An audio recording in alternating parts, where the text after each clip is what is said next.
ucapkan kepada para peserta yang baru saja bergabung. Ya, pagi ini telah bergabung bersama kita ada Kepala Balai Pelatihan dan Penyuluhan Perikanan Banyuwangi, Bapak Ahmad Subiakto. Selamat pagi, Bapak. Ya, selanjutnya ada tim pengolah kita, instruktur dari BPBD Banyuwangi, yang diketuai oleh Ibu Erika. Selamat pagi, Ibu Erika. Ya, kepada Ibu Erika dipersilakan untuk memperkenalkan timnya.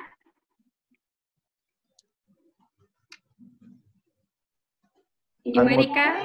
Terima kasih Ibu Moderator atas kesempatan yang kami berikan. Kami tim dari tim pengolahan hasil perikanan dari Balai Pelatihan dan Penyuluhan Perikanan Banyuwangi. Ini yang di belakang ini semuanya tim pengolahan. Saya perkenalkan terlebih dahulu, saya Ibu Erika Adistiana Dewi. Selamat bergabung, selamat berlatih kepada seluruh peserta. Kemudian di ujung sebelah kanan saya ada Ibu Pradita Puspasari. Silakan menyapa peserta. Halo, selamat pagi. Selanjutnya ada Ibu Rita Yuliati. Halo, selamat pagi. Ada yang berjilbab merah setar membahana ini ada Ibu Enwati. Kemudian di samping saya ini ada Ibu Pembina kami, Ibu Sri Wahyuni Ningsih. Monggo Bu. Halo, selamat pagi. Oke. Baik, ini tim dari sebelah kanan ada tim Ibu, ada yang di sebelah kiri ada tim Bapak.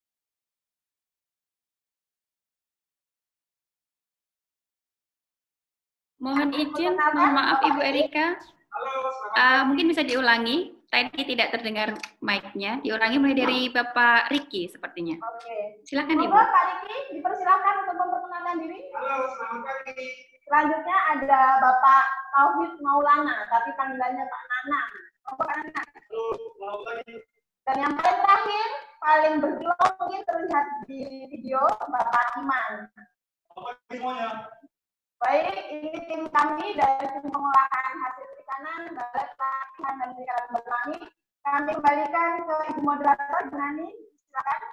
Ya, terima kasih Ibu Erika atas perkenalan timnya. Dan selain itu juga kita akan ada juga Bapak Dian Tugu yang nanti akan memberikan informasi tentang ikan sidat. Selamat pagi Bapak Dian Tugu. Selamat pagi.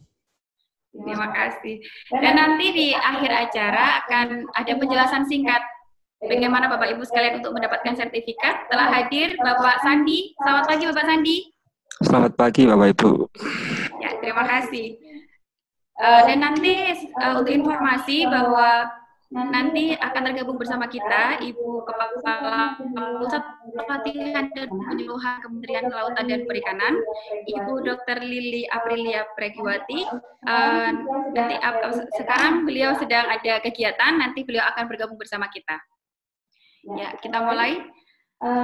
Ikan sidat merupakan salah satu ikan yang memiliki nilai ekonomis tinggi.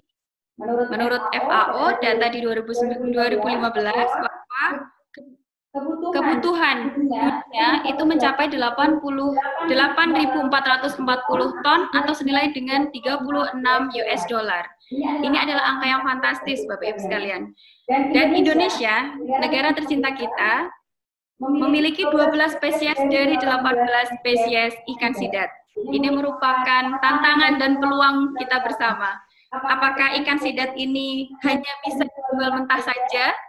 Bisakah dilakukan diversifikasi? Bagaimana caranya? Bagaimana kita menghadapi peluang dan tantangan ini? Jadi Bapak Ibu tetap tinggal di rumah, sediakan alat tulis dan buku Anda. Kita selama 2 jam ke depan kita akan belajar tentang bagaimana menghadapi tantangan dan peluang yang ada.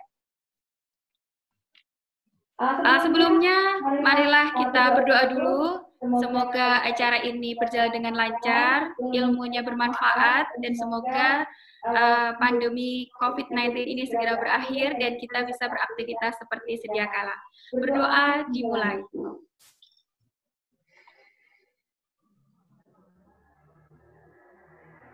Berdoa selesai.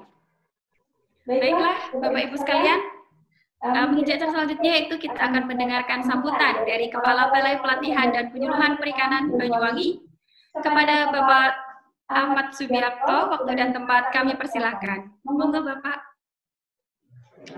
Terima kasih Bu Nani, Ibu host yang cantik, atau Miss host yang cantik.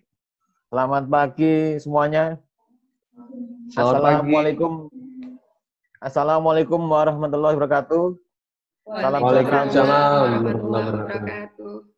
Salam sejahtera untuk kita semua, Bapak Ibu, rekan-rekan semua karena pesertanya ini dari Aceh sampai Maluku ya, Aceh sama Maluku, dari Pontianak sampai ke Pulau Rote. Di Pulau Rote ada Pak David ya. Dari Aceh tadi juga ada beberapa ibu-ibu. Selamat bergabung. Bahwasanya ini adalah salah satu pelatihan untuk dalam rangka mendorong, menstimulus Bapak Ibu kepada masyarakat di masa pandemi COVID. Yang pertama harus waspada, kita bekerja di rumah, menjaga jarak, juga social distancing. Kita perlu untuk mempersiapkan diri menjadi orang-orang yang bisa mengembangkan ekonomi kreatif di ekonomi rumahan. Jadi ini adalah salah satu sisi kita membangun bersama, memberikan informasi bagaimana supaya beberapa komoditas perikanan itu sebenarnya mempunyai nilai-nilai keunggulan yang luar biasa. Bisa dimanfaatkan dan bisa diolah, yang harganya mungkin tadinya dari 2.000 menjadi 10.000 atau menjadi lebih banyak lagi. Sebagai informasi, ini adalah salah satu festival yang diselenggarakan, yaitu Festival Unagi Donburi. Donburi, karena unagi dimakan dengan nasi. Dan kedepannya nanti Bapak Ibu di masa-masa jelang Lebaran ini yang biasa dengan opor ayam, paling tidak bisa mengganti dengan unagi Donburi. Akan lebih banyak proteinnya dan lebih sempurna karena beberapa jenis ikan mengandung omega 3 dan omega 6. Dan nanti selanjutnya juga ada festival-festival lain, festival dimsum, dan festival untuk dendeng. Nanti Bapak Ibu bisa lihat bahwasanya banyak komoditas perikanan yang diunggulkan, yang bisa untuk kita manfaatkan untuk menggerakkan ekonomi dari yang terkecil, ekonomi di rumah, sampai dengan ekonomi sekitarnya, sehingga menjadi ekonomi untuk UMKM dan seterusnya menjadi UKM dan seterusnya. Itu saja yang dapat kami berikan untuk gambaran. Terima kasih. Semoga kita selalu banyak memberi manfaat dan selalu membawa manfaat untuk hidup di lingkungan dan di sekitarnya. Terima kasih. Selamat pagi. Assalamualaikum warahmatullahi wabarakatuh. Waalaikumsalam warahmatullahi wabarakatuh. Terima kasih kepada Bapak Kepala Balai Pelatihan dan Penyuluhan Perikanan Banyuwangi. Selanjutnya, marilah kita simak bersama penjelasan dari Bapak Dian Tugu tentang ikan sidat itu seperti apa sih, hidupnya di mana, dan apa saja yang spesies apa saja yang ada di Indonesia. Kepada Bapak Dian Tugu, dipersilahkan. Baiklah, terima kasih banyak Ibu Nanis Selawati yang cantik. Terima kasih. Halo, selamat pagi Sobat Bahari dari Sabang sampai Merauke. Pagi. Selamat pagi. Apa kabar guys, semuanya guys? Ini kalau saya lihat dari Sabang sampai Merauke semuanya hadir semua ini, dari Aceh, ada dari Rote, ada dari Maros, semuanya hadir semua bersama kita di sini di acara pelatihan Unagi Donburi. Baiklah Bapak Ibu sekalian, kami akan menyampaikan di sini tentang ikan sidat.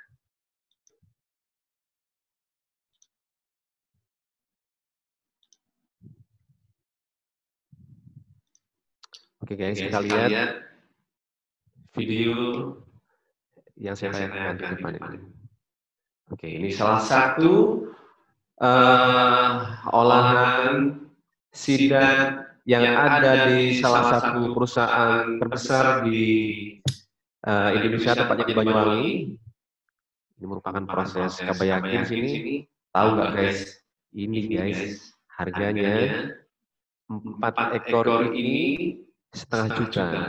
Setengah juta itu baru nongol, tahu nggak Bu Nani? Ini setengah juta itu baru nongol dari perusahaan di Banyuwangi. Coba bayangkan, gimana kalau ini sudah sampai di Jepang, harganya mungkin lebih dari setengah juta.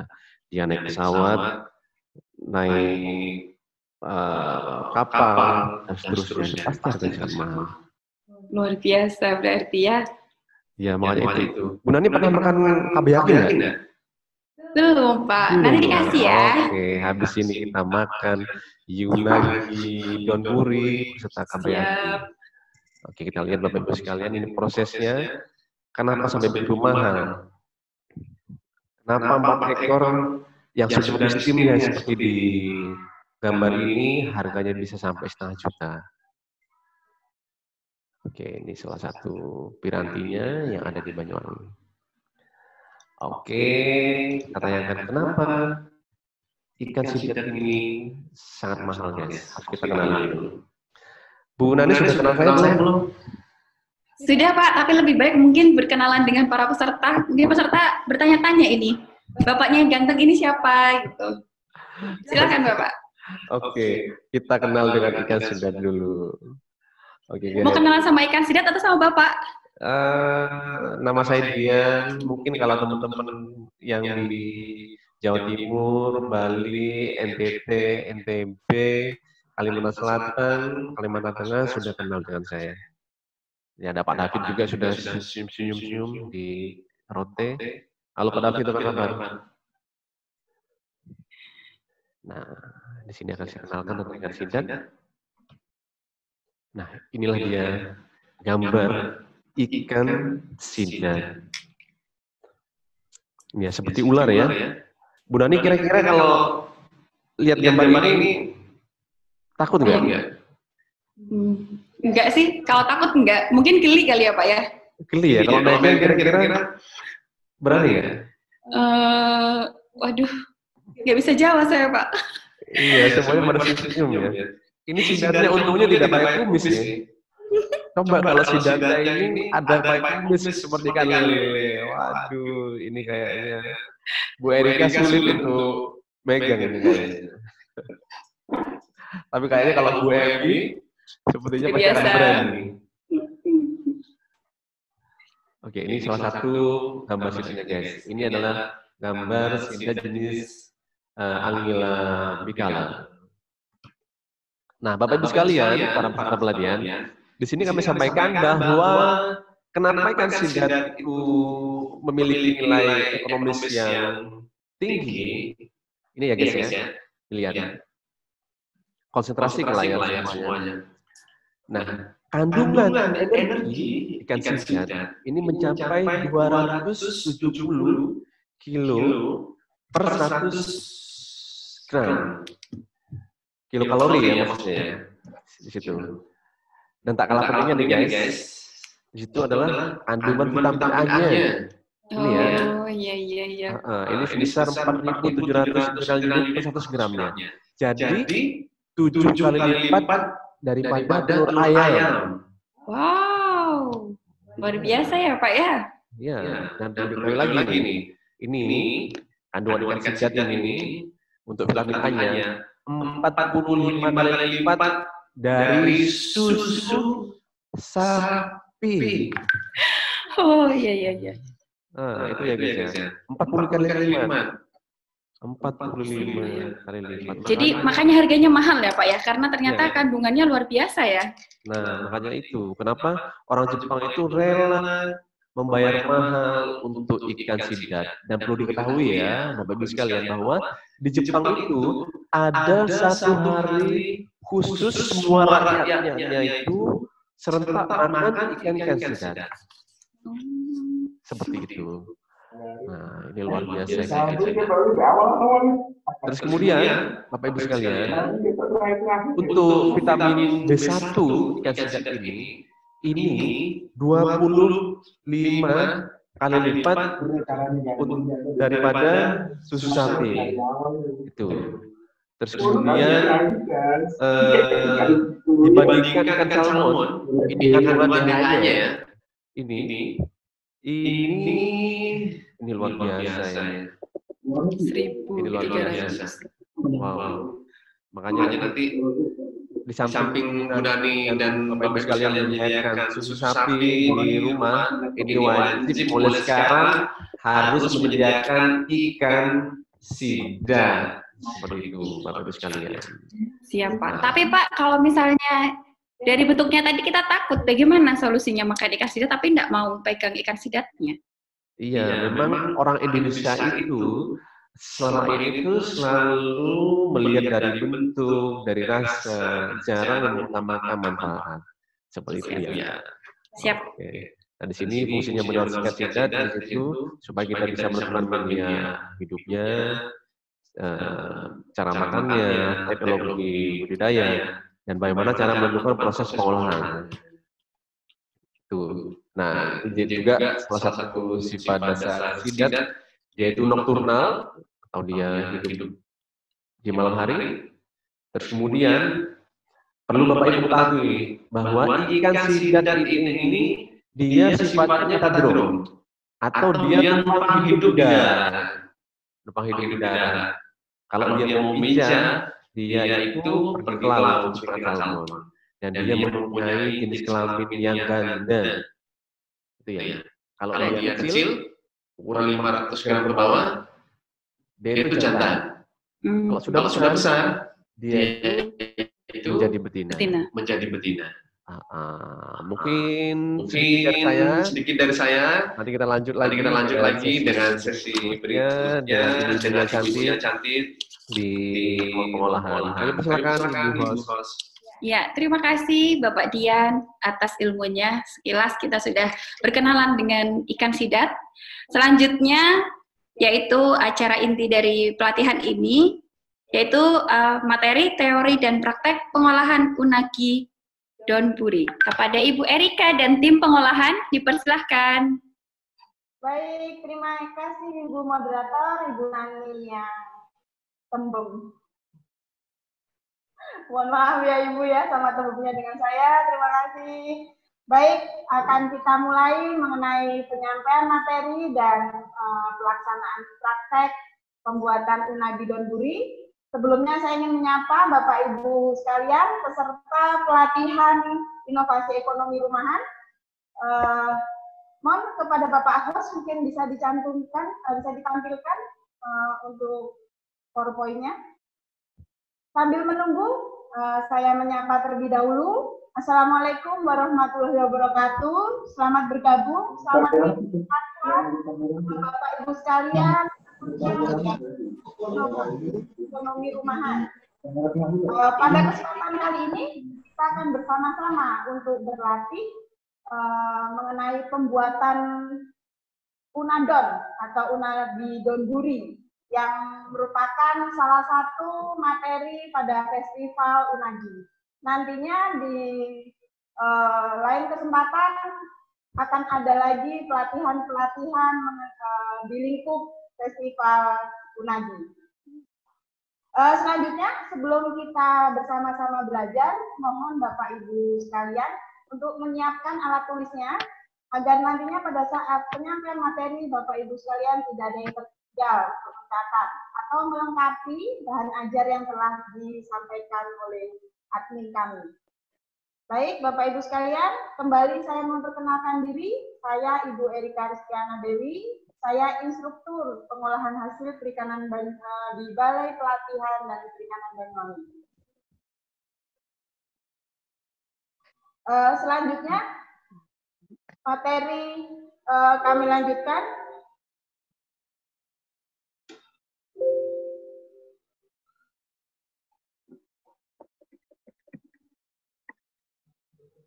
Apa itu unadon?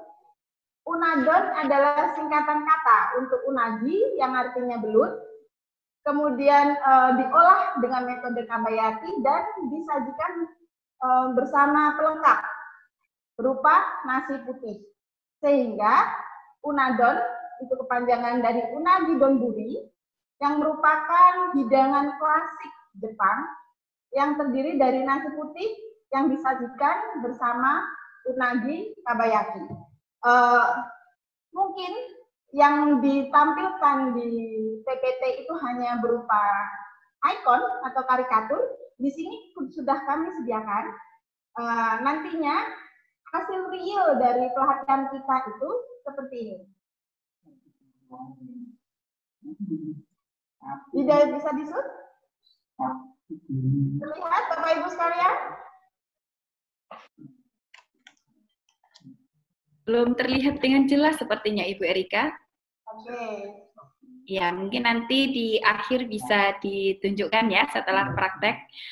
Mohon maaf Ibu Erika, sebelumnya saya sampaikan kepada Bapak Ibu sekalian, apabila nanti selama Ibu Erika menjelaskan materi dan melakukan praktek, apabila ada pertanyaan silahkan ditulis di kolom chat. Nanti admin kami akan merekap pertanyaan dari Bapak Ibu sekalian. Terima kasih, silahkan dilanjutkan Ibu Erika. Baik, terima kasih Ibu Moderator. Kami lanjutkan. Kita sudah mengetahui apa itu unadon, kepanjangan dari unagi donmuri. Selanjutnya kita lanjutkan jenis-jenis olahan unagi. Selain unagi kabayaki juga ada unagi srayaki. Sebetulnya unagi kabayaki itu adalah olahan lanjutan dari unagi srayaki. Unagi srayaki sendiri adalah ikan sidat yang difilet dalam bentuk model butterfly, yang nantinya juga akan kita praktekkan di bagian perut, kemudian dipotong dan dipanggang tanpa dikukus, seperti itu. Selanjutnya dari olahan unagi srayaki akan diolah selanjutnya menjadi unagi kabayaki, yaitu unagi srayaki yang diberi tambahan saus atau istilahnya tare sebelum dan setelah pemanggangan. Kemudian di Indonesia karena jenis spesies sidat yang digunakan berbeda, maka ditambahkan proses pengukusan. Selanjutnya mengenai metode pengolahan, ini terbagi menjadi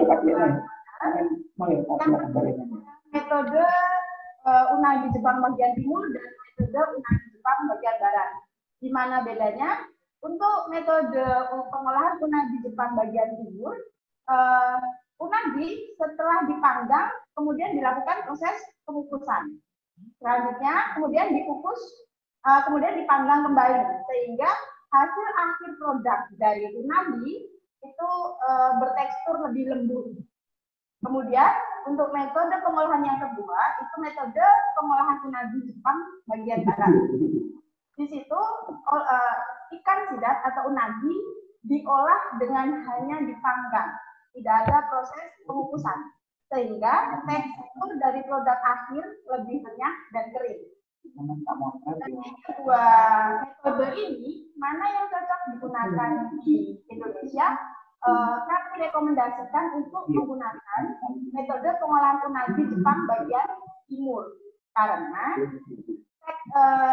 spesies ikan sidat yang digunakan untuk olahan hari ini maupun yang familiar di Indonesia adalah spesies Anguilla dicolor yang teksturnya lebih ototnya lebih liat dibandingkan bahan baku unagi kabayaki yang ada di Jepang yang biasanya menggunakan spesies Anguilla japonica.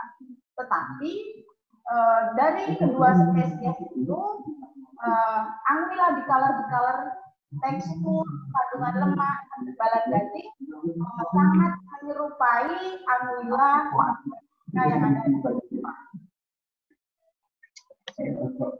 Tahap selanjutnya kita berkenalan terlebih dahulu, mengetahui dahulu mengenai saus atau tare yang akan kita gunakan, akan kita tambahkan ke olahan unagi kabayaki yang nantinya menjadi unagi donmuri. Di negara Jepang, saus atau tare ini terbuat dari campuran kecap Jepang atau soyu, gula, dan mirin yang ketika dicampurkan akan berwarna kecoklatan dan kemudian dipanaskan akan menimbulkan aroma yang harum dan rasa yang gurih serta manis. Tetapi kecap Jepang dan mirin ini mengandung kandungan alkohol yang cukup tinggi. Dikarenakan masyarakat Indonesia yang mayoritas Muslim, saus tare ini dimodifikasi komposisinya menggantikan minuman berkarbonasi rasa cola sebagai pengganti mirin, dan kecap kedelai asin sebagai pengganti kecap Jepangnya atau soyu. Sehingga hasil akhir rasa dari saus atau tare itu akan mendekati atau mirip sekali dengan saus tare asli yang dibuat dengan kecap Jepang dan mirin. Selanjutnya kita membahas mengenai tekstur saus tarenya ini. Ini terbagi menjadi dua tekstur encer dan tekstur kental. Tekstur encer ini nanti akan kita tambahkan ketika proses pemanggangan. Sedangkan untuk saus tare yang kental akan kita gunakan atau kita tambahkan pada produk akhir ketika penyajian. Seperti itu. Jadi dibedakan teksturnya, kita akan membuat dua jenis saus tare dengan tekstur yang berbeda, yaitu yang encer dan kental. Saus sudah dipersiapkan, sudah kita bahas, kita lanjut mengenai penanganan ikan sidatnya. Mengenai penanganan ikan sidat, di sini ada 7 prinsip. 7 prinsip mengenai penanganan ikan sidat. Yang pertama, kita harus menggunakan air yang bersih dan mengalir untuk proses penanganan ikan dan mencuci kalakan. Yang selanjutnya, simpan ikan dalam kondisi dingin. Di sini yang dimaksudkan adalah ketika proses pengolahan yang menggunakan jumlah ikan sidat yang banyak, maka kita harus mempertahankan suhu dingin, harus mempertahankan rantai dinginnya agar tidak terjadi penurunan mutu. Kemudian yang ketiga, gunakan wadah yang standar, yang kuat, bersih, dan berinsulasi agar mudah dibersihkan. Gunakan es yang berkualitas. Kemudian yang kelima, lindungi ikan dari sinar matahari langsung. Ini dimaksudkan pada saat kita melakukan pengolahan, sebaiknya berada di ruangan yang berpendingin, tidak di ruangan yang terbuka yang terpapar langsung oleh sinar matahari. Karena suhu yang tinggi akan mempengaruhi dari mempercepat penurunan mutu ikan sidat. Yang ke-6, yaitu gunakan es selama proses pengolahan, penjualan, untuk menjaga rantai dinginnya, dan yang terakhir yang ke-7, jangan menggunakan bahan beracun dan berbahaya. Seperti itu. Baik, kita lanjutkan. Kita masuk ke proses bahan bakunya. Bahan bakunya menggunakan ikan sidat dengan spesies jenis Anguilla bicolor. Kemudian minuman berkarbonasi rasa cola, merek apapun. Tidak harus merek A atau merek B, tidak. Semua minuman berkarbonasi rasa cola bisa digunakan. Kemudian kecap kedelai asin, gula pasir, kemudian wijen utuh, wijen wool yang berbentuk butiran, dan tepung maizena atau tepung jagung. Untuk peralatan yang kita gunakan, ini peralatannya semuanya mudah ditemukan, semuanya pasti sudah tersedia di rumah Bapak Ibu sekalian. Yang pertama kita menggunakan alat pemanggang. Ini bisa alat pemanggang yang portable seperti yang ada di sebelah kiri saya ini. Bisa juga menggunakan alat pemanggang berupa teflon, wajan teflon atau plat panas. Seperti itu. Kemudian baskom, tusuk bambu, spatula kayu, alat bantu penjepit nanti untuk proses pembakaran, dan yang terakhir gelas ukur.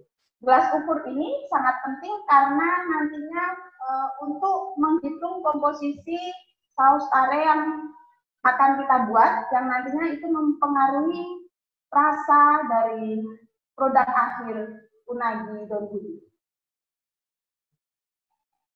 Kita lanjut ke tahapan proses. Tahapan proses ini dibagi menjadi 3 tahapan utama. Yang pertama yang akan kita lakukan adalah tahap pertama, kita membuat saus tarenya terlebih dahulu, baik saus tare yang encer maupun saus tare yang bertekstur kental. Kemudian yang tahap kedua adalah penanganan bahan baku. Tahap yang ketiga, pembuatan unagi kabayaki yang nantinya akan selanjutnya menjadi unagi donburi.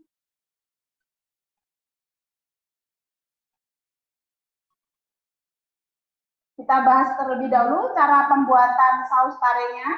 Sangat mudah Bapak Ibu sekalian, dengan bahan-bahan yang pastinya mudah Bapak Ibu temui di sekitar tempat tinggal Bapak Ibu sekalian.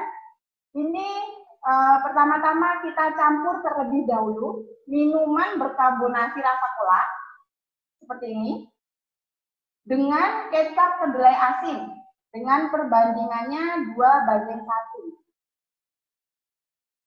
2 untuk cola, minuman berkarbonasi rasa cola, yang satunya kecap kedelai asin beserta 1 sendok teh gula pasir. Kemudian panaskan hingga menyusut dengan hasil akhir rendemen 70%. Nah, di sini kita nanti setelah pemanasan akan mendapatkan saus tare yang bertekstur encer. Bagaimana cara membuat saus tare yang bertekstur kental? Dari saus tare yang memiliki tekstur encer, kita tambahkan larutan 1 sendok makan maizena dan 1 sendok makan air. Kita aduk terlebih dahulu, baru nantinya kita tambahkan ke saus tare yang encer.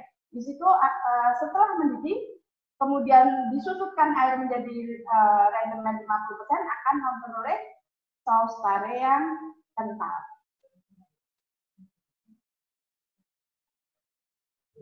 Lanjut, dari kita membuat saus tare, nantinya kita penanganan bahan baku ikan sidatnya ini. Nah, di sini banyak sekali yang harus diperhatikan Bapak Ibu sekalian. Banyak sekali titik kritis di sini. Yang pertama, sebelum panen, ikan sidat harus dipuasakan atau istilahnya diberokkan selama 3 hari. Kemudian diganti airnya terus-menerus untuk menghilangkan bau tanah dan bau amis. Ini mungkin lebih lengkapnya akan dijelaskan oleh Pak Dian Teguh. Monggo Ibu moderator, Pak Dian Teguh bisa menyambung di sini. Ya, terima kasih Ibu Erika, luar biasa penyampaiannya. Sangat menarik sekali ya Bapak Ibu sekalian. Nah, ini di sini kita akan mendengarkan penjelasan lagi dari Bapak Dian Teguh tentang ikan sidat. Kepada Bapak Dian Teguh, dipersilahkan. Oke, siap Ibu host dan Ibu Erika. Tadi Ibu Erika menyampaikan bahwa untuk menghilangkan bau-bau yang menempel di ikan sidat itu ada beberapa cara di sana. Memang kalau sudah yang ada di dalam daging di sana, bisa dengan cara di-flushing. Di-flushing dalam arti ikan sidat itu dipuasakan terlebih dahulu selama 24 jam, dan selama 24 jam tersebut dikasih aliran air yang secara terus-menerus. Di situ maka nanti bau yang ada di daging ikan tersebut akan secara sedikit demi sedikit akan mulai hilang, begitu Ibu Erika. Iya, kira-kira bau apa ini Pak? Bukan bau tanah kan ya Pak ya? Iya, bau tanah tapi bukan dalam tanda kutip loh ya. Kalau bau tanah waktu menjelang senja, kayaknya Bu host jangan lihat saya. Saya tidak bau tanah. Saya bau parfum. Iya, terima kasih Pak Dian Teguh. Itulah tadi penjelasan singkat tentang bagaimana cara menghilangkan bau tanah ya. Jangan melihat ke Pak Dian katanya. Karena bau tanah, real bau tanah, bukan bau tanah istilah ironinya. Demikian Ibu Erika penjelasannya. Silakan dilanjutkan Ibu Erika. Terima kasih Pak Dian atas penjelasannya yang lebih lanjut. Saya lanjutkan untuk penanganan bahan baku ikan sidat ini. Yang kedua yang perlu diperhatikan adalah mengenai sortasi berat ikan sidat tersebut. Yang digunakan adalah berat ikan sidat di range 200 hingga 250 gram per piecesnya. Mengapa diambil range berat ikan sidat yang pas untuk pengolahan unagi doduri berkisar 200 hingga 250 gram? Karena di ukuran tersebut daging ikan sidat ketika diolah tidak terlalu alot, kemudian lapisan lemaknya juga tebal, sehingga nantinya akan mempengaruhi rasa dan tekstur dari hasil akhir produk unagi doduri tersebut. Kemudian yang perlu diperhatikan selanjutnya proses pemingsanan ikan sidat dengan cara pemberian es.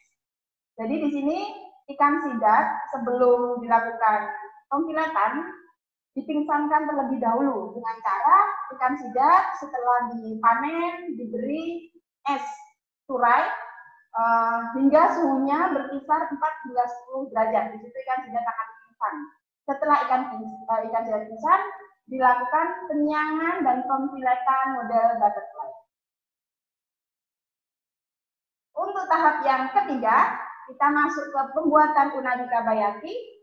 Pada tahapan ini, yang pertama dilakukan proses marinasi pada menggunakan minuman berkarbonasi rasa cola selama 10 menit. Ini fungsinya marinasi ini bukan untuk menambah rasa, tetapi untuk meluruhkan lapisan mukosa di kulit ikan sidat yang di situ banyak sekali mengandung nitrogen, yang nitrogen tersebut merupakan media yang sangat tepat untuk pertumbuhan bakteri, sehingga perlu diluruhkan terlebih dahulu menggunakan dengan cara marinasi pada minuman berkarbonasi rasa cola selama 10 menit.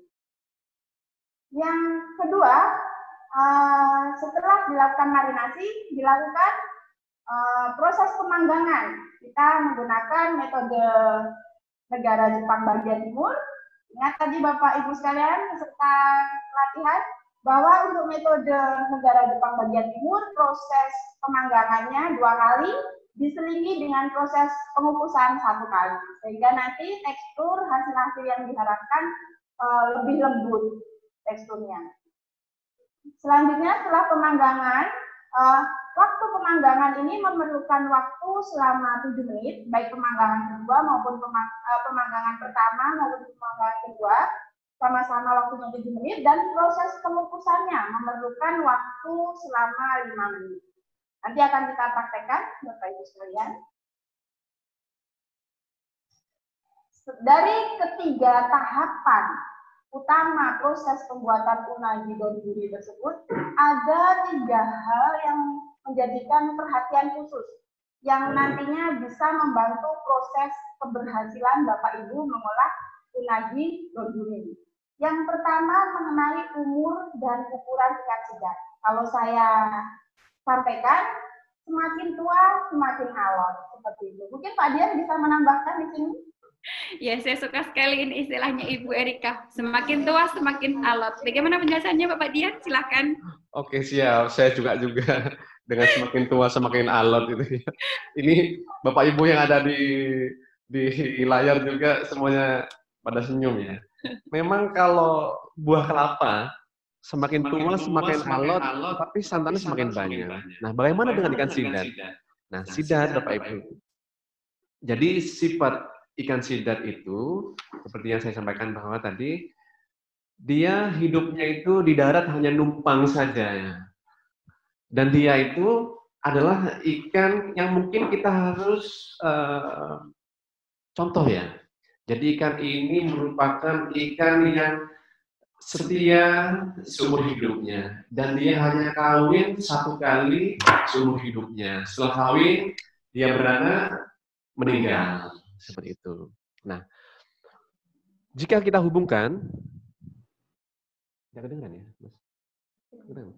Jika kita hubungkan dengan umurnya ikan sidat ini, Bapak Ibu sekalian, jadi dia selama belum kawin, dia akan mengumpulkan lemak. Dari dia kecil sampai besar, sampai ukuran 500 gram ke atas, dia akan mengumpulkan lemak di darat. Dia makan sebanyak mungkin di situ. Kemudian setelah mau kawin, dia akan ke laut. Terus kemudian sebentar Mbak, dia akan ke laut. Kemudian dia selama perjalanan dari darat ke laut di sana, dia lemaknya akan hilang di sana, seperti itu selama perjalanan. Nah, Bapak Ibu sekalian, maka semakin besar ukuran sidat ini, maka lemaknya di sana akan semakin banyak. Sehingga kalau terlalu besar, makanya tekstur lemaknya di sana semakin tidak enak di sana, dan dagingnya juga akan semakin kenyal. Terus kemudian dari jenis spesies, seperti disampaikan oleh Ibu Erika tadi, bahwa spesies yang rasanya lumayan enak, kesat di situ adalah jenisnya adalah Anguilla bicolor, yang bicolor di situ, dibandingkan dengan jenis yang marmorata. Jadi kalau yang bicolor ini mirip dengan Anguilla japonica yang ada di Jepang. Dagingnya lebih kesat, kemudian minyaknya lebih sedikit daripada yang marmorata.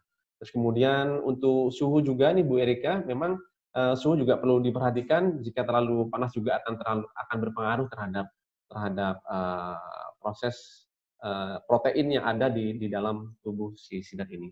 Mungkin demikian Bu Erika, sedikit dari saya. Ya, Ibu Erika silakan dilanjutkan materi selanjutnya.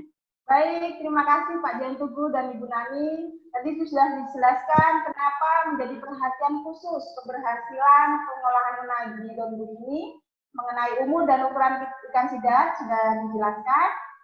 Jenis spesies, mengapa memakai yang Anguilla bicolor sudah dijelaskan. Yang terakhir perlu saya tambahkan, mengapa suhu pemanasan tare atau sausnya juga perlu diperhatikan. Karena pada saat pemanasan tare ini, ketika overcooking, pemanasannya berlanjut hingga mencapai suhu 140 derajat, di atas 100 derajat, akan terjadi proses karamelisasi. Karena kandungan utama dari minuman berkarbonasi rasa cola itu adalah gula. Gula ketika dipanaskan melebihi suhu 100 derajat, mencapai 140 derajat, akan terjadi karamelisasi. Efek dari karamelisasi itu nantinya akan membuat saus tarenya sedikit pahit, yang nantinya ketika ditambahkan di produk unagi donburi akan mempengaruhi rasa dari unagi donburi tersebut. Sehingga perlu diperhatikan secara khusus suhu pemanasan saus tare jangan melebihi dari 100 derajat karena akan terjadi proses karamelisasi yang menyebabkan aftertaste atau rasa terakhirnya itu sedikit pahit. Begitu Bapak Ibu sekalian yang dapat kami sampaikan. Kiranya kita akan berlanjut ke praktek pengolahan unagi donburi. Terima kasih. Semoga dapat menjadi inspirasi Bapak Ibu sekalian. Mohon dicoba nantinya untuk usaha Bapak Ibu sekalian, sehingga nantinya bisa menjadi penghasilan tambahan. Dan kiranya tetap menjaga kesehatan Bapak Ibu sekalian. Terima kasih atas perhatiannya. Mohon maaf jika ada yang kurang berkenan. Wassalamualaikum warahmatullahi wabarakatuh. Kita lanjutkan proses praktek pengolahan unagi donburi. Terima kasih. Wassalamualaikum warahmatullahi wabarakatuh. Waalaikumsalam warahmatullahi wabarakatuh. Terima kasih Ibu Erika atas penjelasannya. Mungkin sambil menyiapkan untuk praktek, kita akan kembali lagi kepada Bapak Dian Tugu. Kita tadi sudah berkenalan dengan ikan sidat. Kita akan berkenalan lebih dalam lagi, mengenal lebih lagi dari ikan sidat. Bapak Dian Tugu, dipersilahkan. Oke, siap.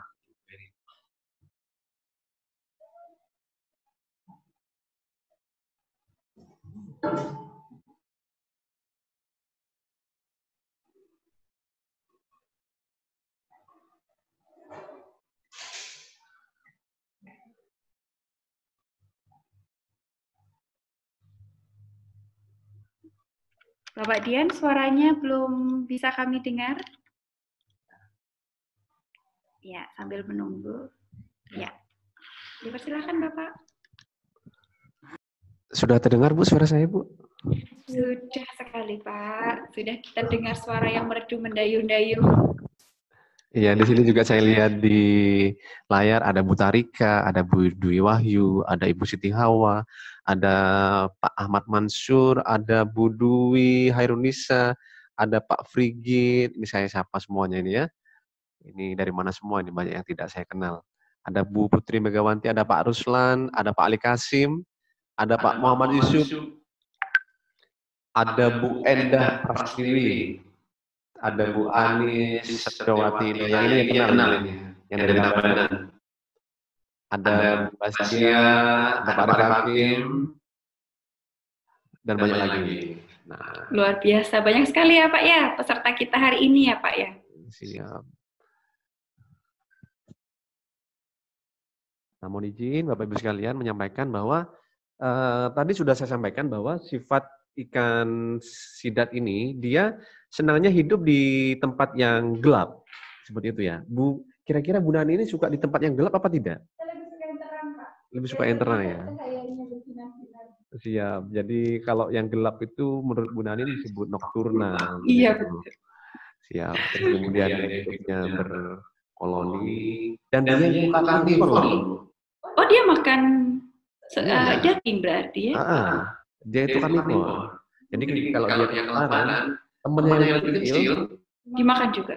Dilahap. Berarti makan teman juga ya? Teman makan teman. Seperti itu. Kira-kira berarti kalau manusia ini kalau misalnya teman makan teman kayak ikan sidat berarti ya Pak ya? Ya seperti itulah kira-kira.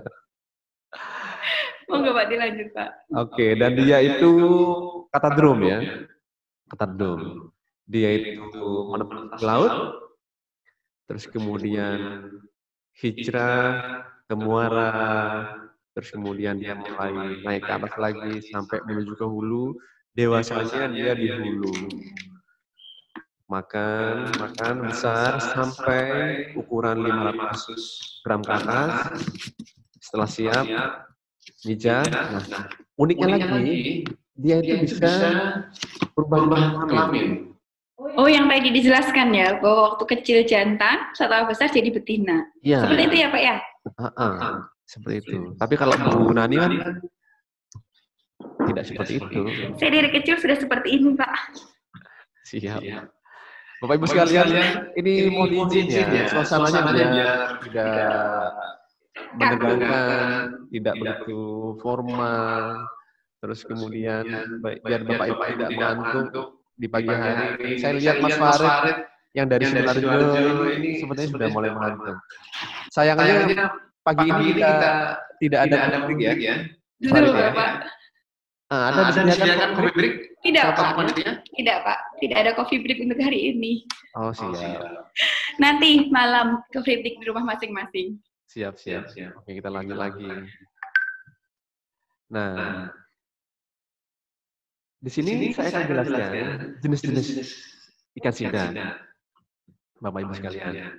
Nah, di Indonesia itu ada 7 dari total 15 jenis yang ada di dunia. Nah, dari 7 itu digolongkan menjadi 2, yaitu yang bersirip dorsal pendek seperti ini, dan yang bersirip dorsal panjang. Itu ya, jadi bisa diketahui dari siripnya. Kalau dorsal dorsalnya itu lebih pendek, itu kebanyakan adalah dari jenis Anguilla bicala, seperti yang sedang dipersiapkan oleh teman-teman pelatih di ruang pengolahan sekarang. Dan yang jenis Anguilla bicala ini rasanya lebih gurih ya, minyaknya lebih sedikit dibandingkan dengan Anguilla marmorata. Seperti ini guys. Gitu ya Pak ya.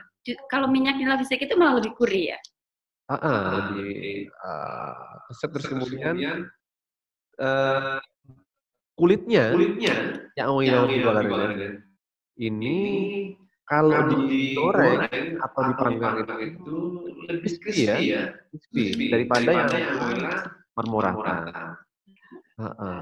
Coba dibayangkan ini. Lihat bentuknya.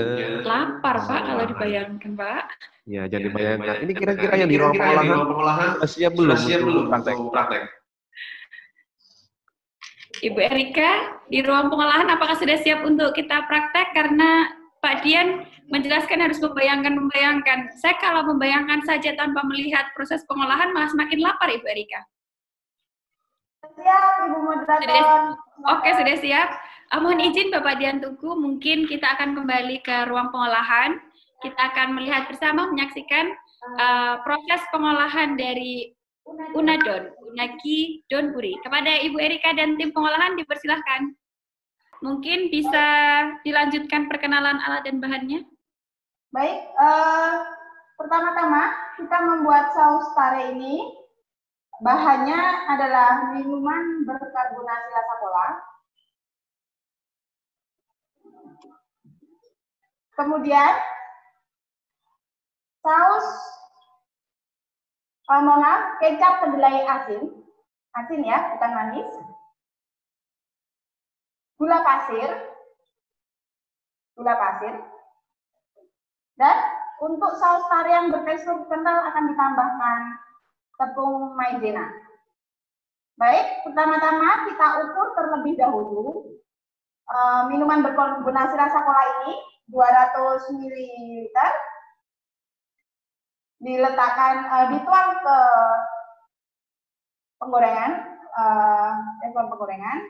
ditambahkan 100 ml kecap kedelai asin.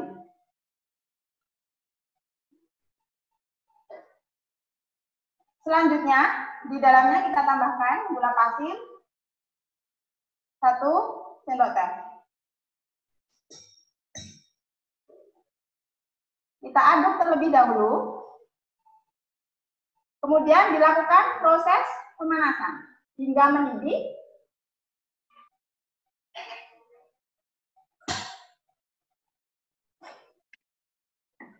Dan rendemen yang tertinggal 70%.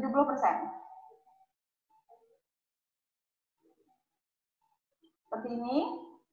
Hingga mendidih. Jangan lupa proses pemasakan saus tare ini titik kritisnya adalah mengenai suhu. Jika suhunya terlalu tinggi, lebih dari 100 derajat, akan terjadi proses karamelisasi yang nantinya aftertaste dari saus tare ini menjadi pahit karena gulanya terkaramelisasi. Baik, nantinya dari proses pemanasan pembuatan saus tare ini akan kita dapatkan dua jenis saus tare dengan kekentalan yang berbeda. Yang pertama, saus tare dengan tekstur yang encer, seperti ini, yang encer seperti ini, dan saus tare yang kental. Yang tadi cara pembuatannya sama, saus tare yang encer ditambahkan larutan maizena sehingga menjadikan saus tarenya mengental seperti ini, lebih kental. Maaf Ibu Erika, ini sepertinya ada yang share screen. Bapak Fahrudin SPI, mohon keluar dulu dari share screen. Ya, silakan Ibu Erika dilanjutkan. Mohon maaf. Jadi kita sudah mendapatkan dua jenis saus tare.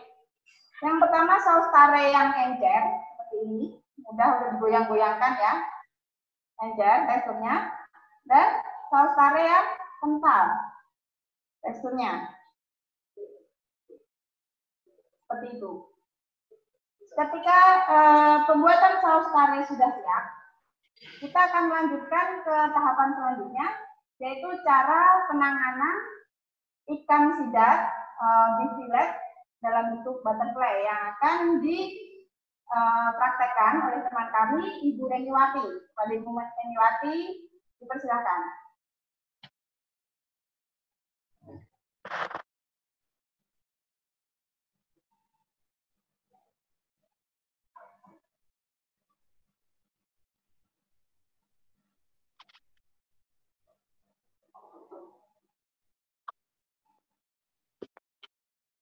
Itu ikan sidatnya utuh, Bapak Ibu sekalian.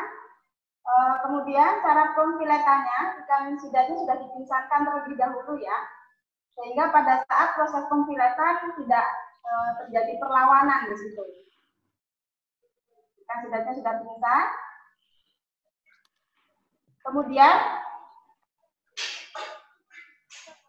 ikan sidatnya difilet menggunakan pisau silet atau cutter.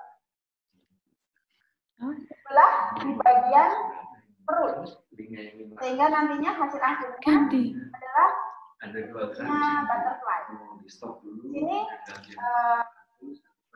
karena ikan sidat itu mengandung lapisan mukosa yang sangat licin, untuk mempermudah proses pemfiletan dapat menggunakan sarung tangan kaos atau sarung tangan kain, sehingga nantinya tidak terlalu licin dan memudahkan proses pemfiletan ikan sidat tersebut. Coba sayang.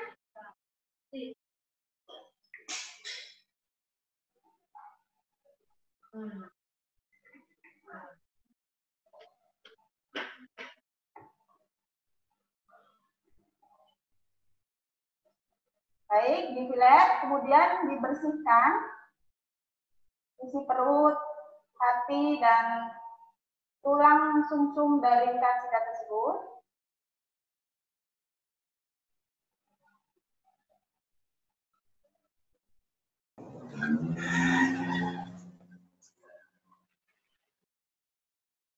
Nah, seperti itu Bapak Ibu sekalian.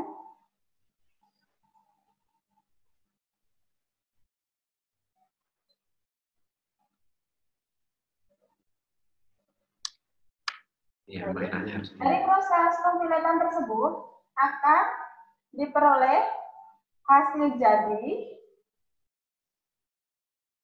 yang seperti yang telah disampaikan. Nah, seperti yang ditampilkan itu hasil filet yang sudah jadi sudah hilang sirip, kepala, dan tulang sumsumnya, serta sudah dicuci bersih menggunakan air garam. Gitu. Baik, selanjutnya setelah kita melakukan penanganan ikan sidatnya, kita lanjutkan ke proses pengolahan atau pembuatan unagi dondurinya.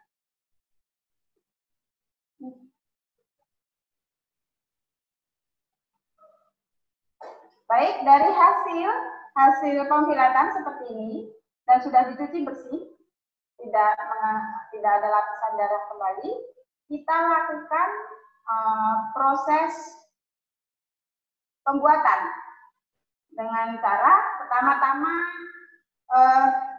ikan sidat seperti ini, kemudian kita tusuk terlebih dahulu menggunakan tusuk lidi, tusuk dari bambu, tusuk dari bambu.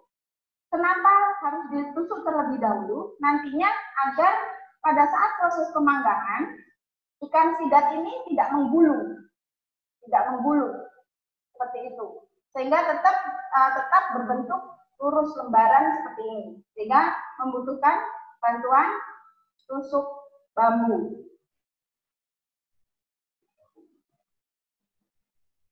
Ketika sudah ditusuk, hasilnya seperti ini Bapak Ibu sekalian, seperti ini itu sudah kita tusuk bambu. Kemudian cara penusukannya Ibu juga harus diperhatikan, karena ketika salah cara menusuk, hasilnya tetap akan bergulung. Jadi cara penusukannya ditusuk seperti ini, dari daging dimasukkan ke daging terlebih dahulu, baru keluar ke daging kembali. Jadi diawali bukan dari kulit, tapi dari daging, agar hasilnya tidak menggulung. Baik, setelah ikan sidat difilet, kemudian diberi tusuk bambu seperti ini, kita gulung untuk mempermudah proses marinasi. Proses marinasinya seperti ini.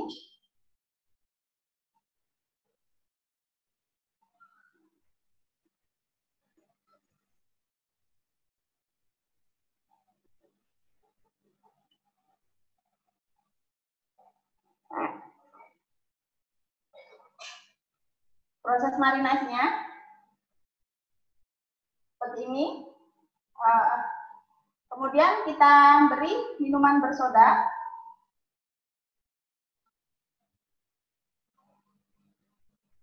Hingga terendam sempurna.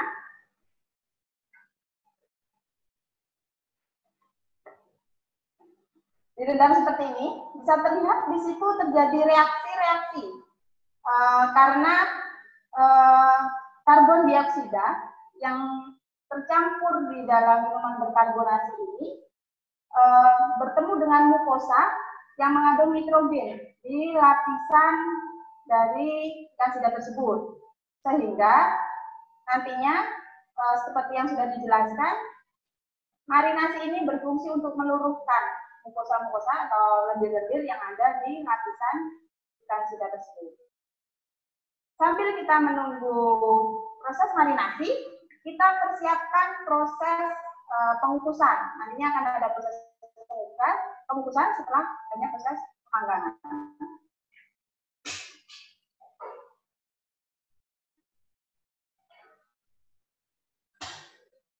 Proses pengukusan ini Ibu harus dalam kondisi, Bapak Ibu sekalian harus dalam kondisi airnya telah mendidih, sehingga waktu yang dibutuhkan 5 menit itu setelah proses mendidihnya air, baru dilakukan proses pengukusan.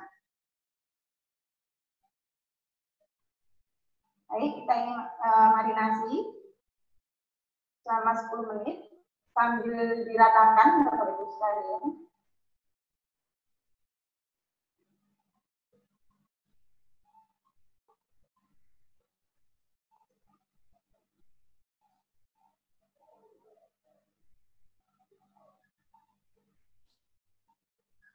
Itu. Kemudian jika sudah termarinasi selama 10 menit, nantinya di air endapan ini akan terjadi pemisahan. Di situ berarti mukosa dari atau lendir ikan sidap sudah terlepas semua.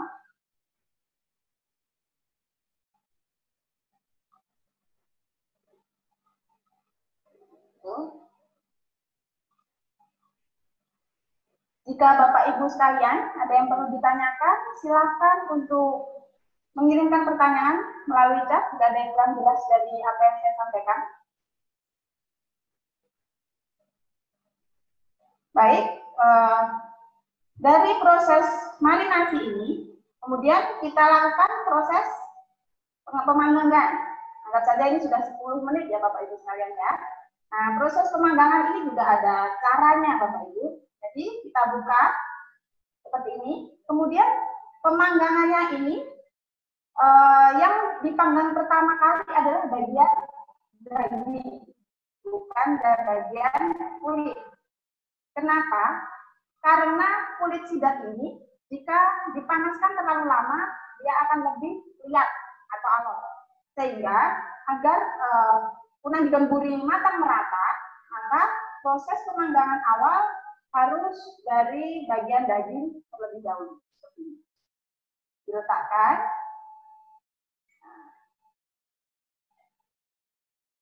Diletakkan di bagian daging terlebih dahulu.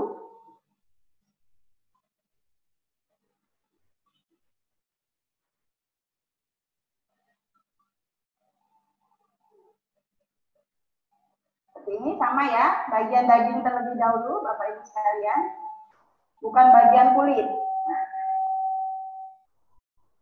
kemungkinan kalau Bapak Ibu sekalian sedang berada di sini akan terdengar suara gemerisik, itu karena daging dan lemaknya sedang terbakar, tes begitu, yang menimbulkan apa ya, keinginan untuk mengkonsumsi, seperti itu. Selama kurang lebih pemanggangan pertama ini adalah 7 menit. Seperti itu, 7 menit ya, Bapak Ibu sekalian ya. Di sini, jika diberi tusuk bambu, maka kondisinya tetap lurus, tidak membulur.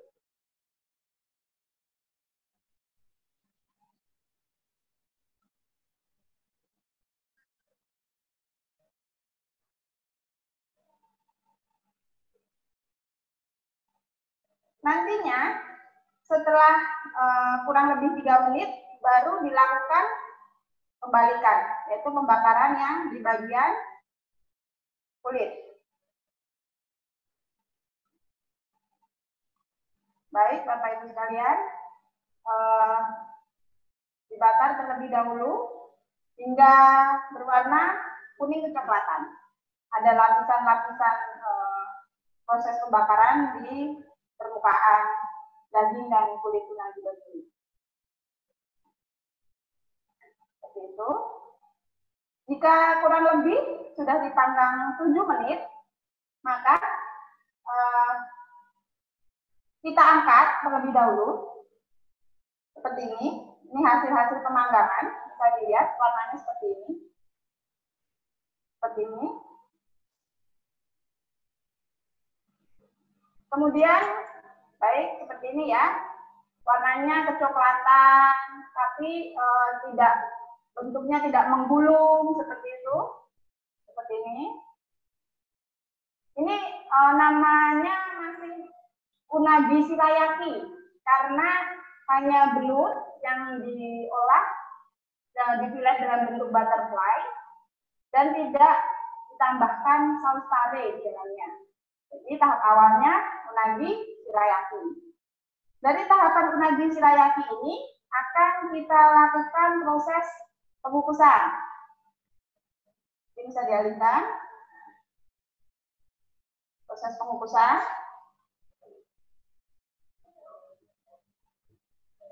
Ini ikan sidat yang sudah dibakar, dipanggang selama 7 menit awal, tidak diberi saus sare, dilakukan proses pengukusan.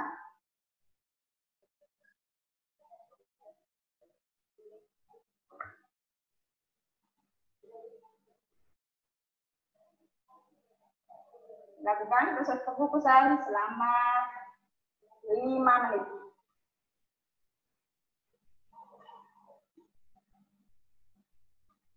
Sambil menunggu proses pengukusan, kita persiapkan kembali nantinya saus yang akan kita gunakan untuk proses pemanggangan selanjutnya.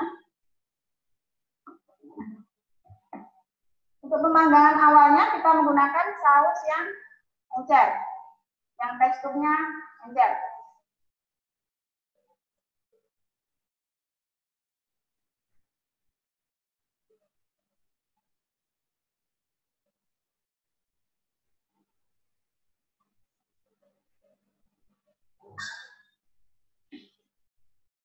Ya, baik, kita angkat. Sudah 5 menit pengukusan.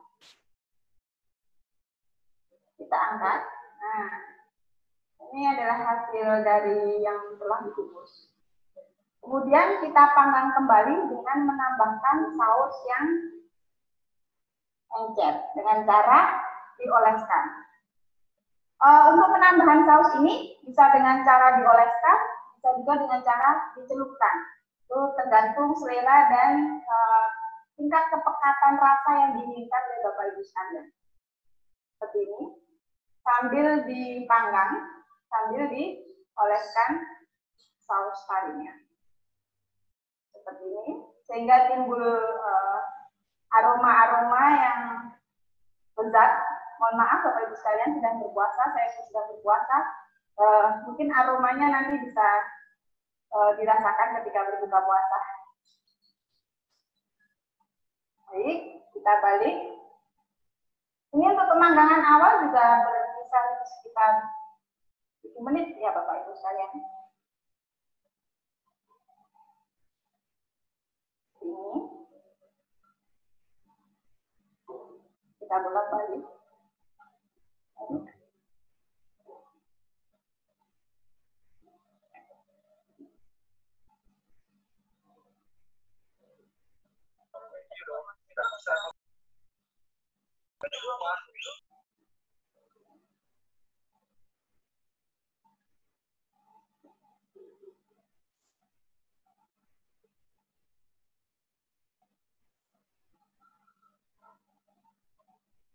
Nah, nantinya saus selama pemanggangan ini yang kita gunakan hanya saus yang bertekstur encer. Karena saus yang bertekstur kental nantinya untuk proses penyajiannya. Baik, sudah berkisar 7 menit. 7 menit seperti ini. Bapak Ibu sekalian. Selanjutnya proses pemasakan atau pemanggangan sudah kita lakukan, mulai dari pemanggangan awal, kemudian pengukusan dan pemanggangan yang kedua. Nagi kabayaki sudah bisa kita sajikan bersama nasi putih sehingga bisa menjadi produk olahan